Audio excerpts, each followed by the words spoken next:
Hi, I'm Megan. Welcome to today's live reading of The Man in Black by L.R.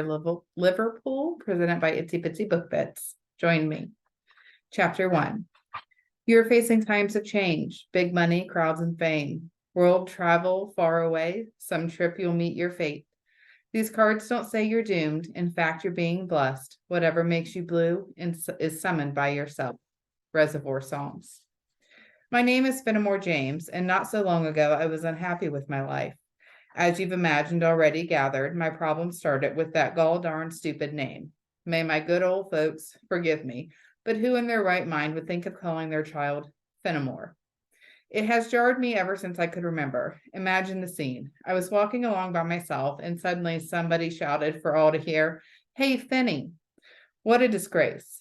But still better than when some elderly mother's friend pronounced its full version with feeling, Fenimore James. Besides all that, I was dissatisfied with my appearance as well, with my clothes, to be precise. That was a rather recent discovery.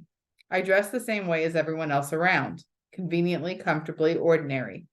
You don't really think about what you're wearing when you're working on a farm or sitting on the porch. But one day I came up to a mirror and all of a sudden I clearly realized that I looked like a hillbilly. That made my mom blow up major. Don't get me wrong, I didn't mean to say that hardworking farmers looked like hillbillies. It was just in the light of my new self-spirited discoveries, I realized I did not like the way I looked. My clothes were far from what I wanted to wear.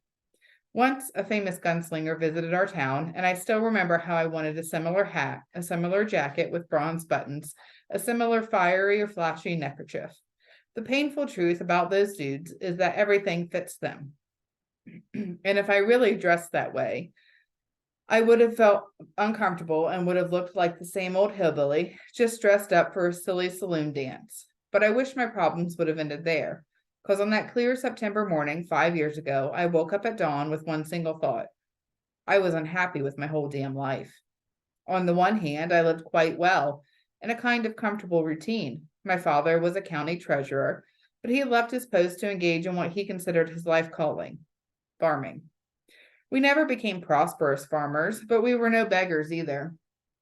The things were going steady and smoothly, which meant that, in general, I was confident in the future and confident that tomorrow would be pretty much the same as today. That had its pros and cons. I knew no fear or hunger, but I also didn't know what adventures were like. Our family knew everyone in the town, and everyone knew knew us. I, my two brothers, and my sister were the first generation that grew up on that land. In a word, I was green, as you can understand, but I was always an adventurer at heart. I knew that I didn't necessarily look like one, though. When a local seller took my word that I would bring him the missing amount owed, I went straight home to get it, not even thinking that I could bring it in the next day while passing by, let alone get it out of my head entirely. After all, the amount was meager, and the seller was about 90 years old and unlikely to remember my face tomorrow. But that was real life, and my fantasies carried me far, far away. Like a 15-year-old boy, I loved reading newspaper stories about various infamous desperados.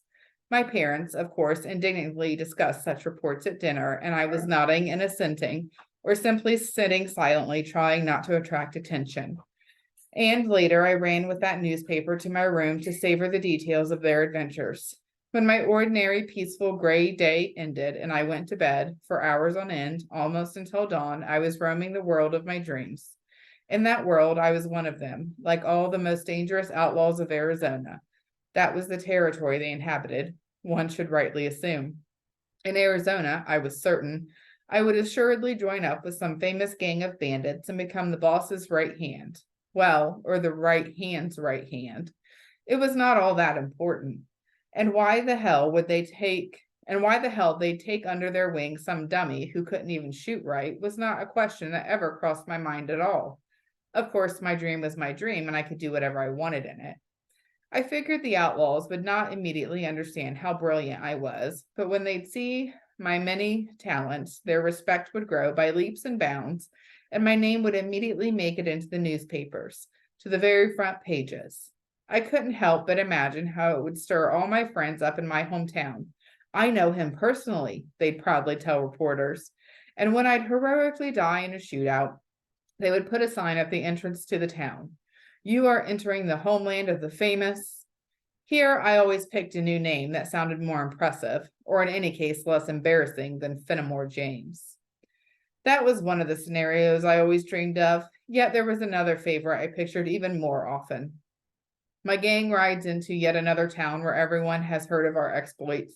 The ladies are dying to get a kiss from me, and the local thugs turn tail, barely glimpsing our horses in the distance as they skedaddle out of town. A little later, I'm sitting in a saloon when some brutal bastard who terrorizes the whole district is looking for trouble. He calls me by name, and when it comes to shooting, I grab my Colt first and fire with my left hand without even turning in his direction. And next thing you know, this maypole is laying on the floor in a pool of his own blood, a tumped spittoon spilling around his head. Although all these romantic scenes are a posthumous road sign and shooting at the bar were mere fantasies, I still didn't think I would ever have the nerve to kill someone. Besides, as I said before, I most surely did not want to die myself. In my fantasies, bullets always flew by with an invigorating whoosh of air. It would be nice to be able to ride a horse in a sort of magical bubble, I always thought, protecting me from any danger. I wasn't a fool. It's easy to be a hero when nothing threatens you. Even so, I decided back then to be down and done with these practical thoughts. If I was always rational and prudent, my dreams would forever remain just that, dreams. And so I firmly decided it was time to put everything at stake and to change my own world. The following morning, I told my parents I was going to leave in search of work. The local climate, I claimed, bored me, and I wished a change of scenery. Naturally, everyone believed my little white lie, everyone except my sister. She probably knew me better than the rest, and she was right not to believe me, because while I was telling them my high-spirited reasons for cutting out on my own, my confidence suddenly began to evaporate, like air burst from a burst balloon, and the longing for my familiar objects and the warm people around me became so overwhelming that I felt as if I had already been separated from hearth and home for an eternity.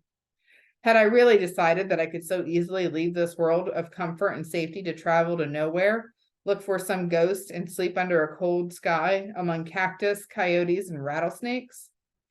I'd never even achieved any of my dreamer's goals before. And I'm not talking about simple wishes and hopes, ones I could touch, like when smart rawhide boots with buckles appeared at a local store at the price of a whole cow, and I argued with my best friend that I would save up for them by winter. I've accomplished such common goals many times. What I mean is truly ambitious endeavors, all these gallant and daring ventures riding across vast and free Arizona prairies and mounting brave train robberies, which all looked like a piece of cake far too big for a layman like me. On the other hand, those rowdy rogues from the newspapers somehow managed to get by, and if so, then I could probably do it too. I bet they were not born galloping on horseback, twirling a revolver in their hands. Everyone starts somewhere, and the first thing I had to do was change my god-awful name, purchase an outfit that matched my new image, and start building a reputation. With these thoughts pushing out all of my fresh fears, the early hours had turned into afternoon, and I rode my beloved red mare, Messy, across the golden autumn fields to the west, with an unshakable determination to open a new page in the novel of my life. Chapter 2. To begin my new adventure, I decided to visit a tailor shop and steered Messy toward Gainesville, a neighboring town a few miles away. My own town had a notable tailor, but I knew my visit would trigger far too many cow eyes and rabbit ears. By the following day, all the neighbors would be asking my parents at what big top circus their fancy pants son was going to find work in such a costume. No, it was better to find a shop away from local busybodies. At first, I was feeling downright proud of myself. I had a respectable amount of money in my pockets, having taken everything I had scrimped and saved for quite some time. But as I rode on, all this currency began to worry me. It was all I had in the world. Soon enough, I was sweating bullets and jumping at every sound, fearing I might be hijacked at every tree or boulder I passed. A funny situation if you think about it, since I was traveling in search of robbers. But I really didn't want to end up penniless and sleeping somewhere in a gateway. I had never traveled with such large amounts in my possession before. Although, speaking between us, I hadn't traveled at all. I think family trips, even all the way down to relatives in Louisiana, could hardly be considered travel. To make a long story short, as Messi began clopping down the dusty streets of Gainesville, I immediately went looking for a tailor. To my good fortune, I found one in short order. I liked the shop at once, a spacious showcase, gilded monograms on the glass, velvet curtains. It looked respectable and discreet, like a place where nobody would ask why I needed a velvet hat. The bell above the door announced my arrival, but this was unnecessary. A small, plump tailor with extremely nimble fingers was in place. "How can I help you, young man?" he asked without even glancing at me. He was scurrying around a mannequin, pinning some cloth hanging on it. "I would like to refresh my wardrobe," I answered. In fact, I had no idea what I wanted. How do criminal elements dress at all? Their outfits were not usually described in newspapers, and I imagined them only vaguely. In my fantasies, these bandits were rather obscure figures because, as you might have guessed, I was mainly focused on myself. In addition, I desired something exclusive, a customized outfit that could become my calling card. Unfortunately, I also had the problem of time to consider. I didn't want to hang about idly waiting for the costume to be ready. Therefore, I quickly abandoned originality in favor of the possibility that reputable shops like this one offered ready-made apparel for sale. With a little luck, there would be something suitable among their inventory, not to mention I would certainly save money. At last, the tailor was distracted from his pinning and poking and gave me a cursory glance. "Oh, you're in luck. I have a couple of wonderful cotton-plaid shirts left, just your size. They usually sell out very quickly. The fabric is of ideal quality. The pattern is slightly smaller than on yours." "Oh, no, no," I hastened to interrupt him. "Plaid shirts, by golly. I would like something completely different in style.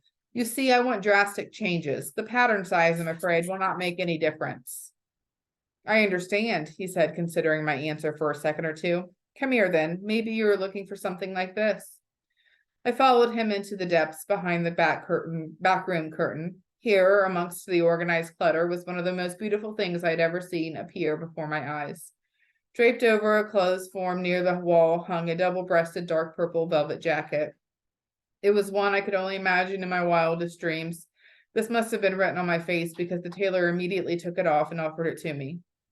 "Try it on, sir. It looks as if it were created entirely for you." And so it seemed it was. When a moment later I saw myself in a huge floor mirror, it took my breath away. The jacket was a perfect fit, and the way the fabric gently shimmered in the rays of the sun breaking through the high backroom windows was beyond any words. If I wore a white linen shirt beneath, it would look even smarter. Even so, there was a problem. The color. Purple. A purple velvet jacket? No, I was definitely not so self-confident, no matter how much I loved the color. This could only be worn by someone who wouldn't blush to the tips of their ears under the eyes of passers-by. I highly doubted that I had the courage to climb a horse in such a jacket and ride down the street, or through the town square, or even get out of the shop, for that matter. If such a jacket were worn by some Billy the Kid, it would be taken for granted. Celebrities like him could do anything. Maybe it would even become the latest fad, but I'd probably be considered simply nuts. "It suits you very well." This tailor smiled slyly. And quite frankly, his smile instantly made me doubt the jacket. He'd likely decided I was one of those rural bumpkins who happened upon big money. You know, those who had lived their whole life in poverty and suddenly had a windfall inheritance. They run to the expensive shops and buy up all the goods and baubles they can get their hands on. Yet the jacket truly was quite wonderful. I really do love it, I thought. So I threw away my insecurity and fickle-mindedness and made a decision. I'd like to buy it, but in black. "Of course, as you wish, sir. Let me take the measurements then. It'll be ready in about 4 days." 4 days? I panicked. Although 4 days wasn't all that long, in 4 days I could also change my hairstyle, choose a new name, and buy a better revolver. "All right, in 4 days' time, I would also like matching trousers, a new hat, and a shirt," I announced automatically. Half an hour later, I left with a receipt in hand and started looking for a hotel. The lodging I eventually found was fairly good.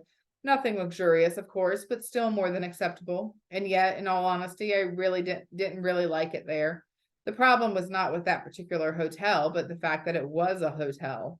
I had been stuck at home for many years been stuck at home so many years that my roots are buried very deep in family soil. Therefore, waking up in the middle of the night and seeing an unfamiliar ceiling, I at first felt something akin to panic. But I quickly remembered where I was, and then, half asleep, I thought a couple of times I heard my father shuffling. He often woke up to drink a glass of milk. After some listening, it turned out it was only my restless hotel neighbors who rustled behind the wall.